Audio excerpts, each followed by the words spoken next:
9-year-old Elizabeth was on her way to her first gymnastics meet. Lanky, flexible, and energetic, she was just right for gymnastics, and she loved it. Of course, she was a little nervous about competing, but she was good at gymnastics and felt confident of doing well. She had even thought about the perfect place in her room to hang the ribbon she would win. In the first event, the floor exercises, Elizabeth went first. Although she did a nice job, the scoring changed after the first few girls, and she lost. Elizabeth also did well in the other events, but not well enough to win. By the end of the evening, she had received no ribbons and was devastated. What would you do if you were Elizabeth's parents? 1. Tell Elizabeth you thought she was the best. 2. Tell her she was robbed of a ribbon that was rightfully hers. Reassure her that gymnastics is not that important.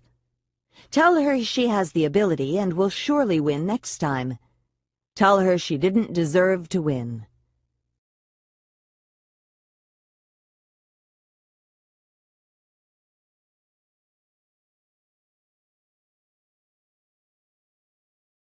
There is a strong message in our society about how to boost children's self-esteem, and a main part of that message is protect them from failure.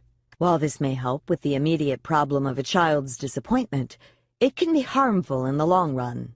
Why? Let's look at the 5 possible reactions from a mindset point of view and listen to the messages.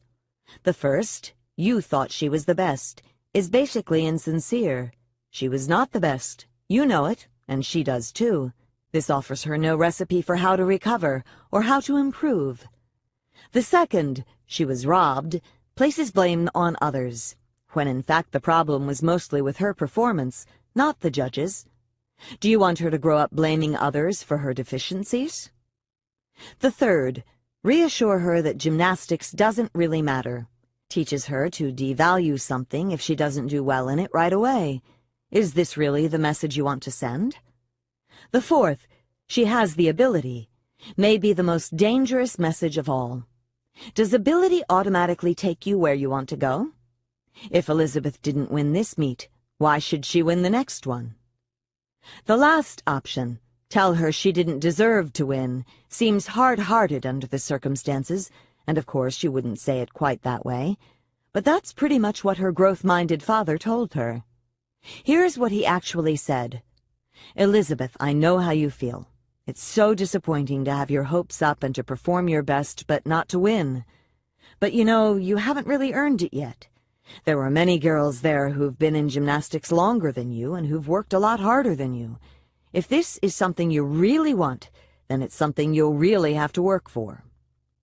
He also let Elizabeth know that if she wanted to do gymnastics purely for fun, that was just fine. But if she wanted to excel in the competitions, more was required.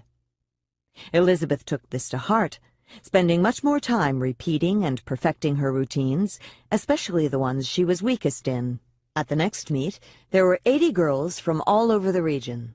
Elizabeth won 5 ribbons for the individual events and was the overall champion of the competition, hauling home a giant trophy. By now, her room is so covered with awards you can hardly see the walls. In essence, her father not only told her the truth, but also taught her how to learn from her failures and do what it takes to succeed in the future. He sympathized deeply with her disappointment, but he did not give her a phony boost that would only lead to further disappointment.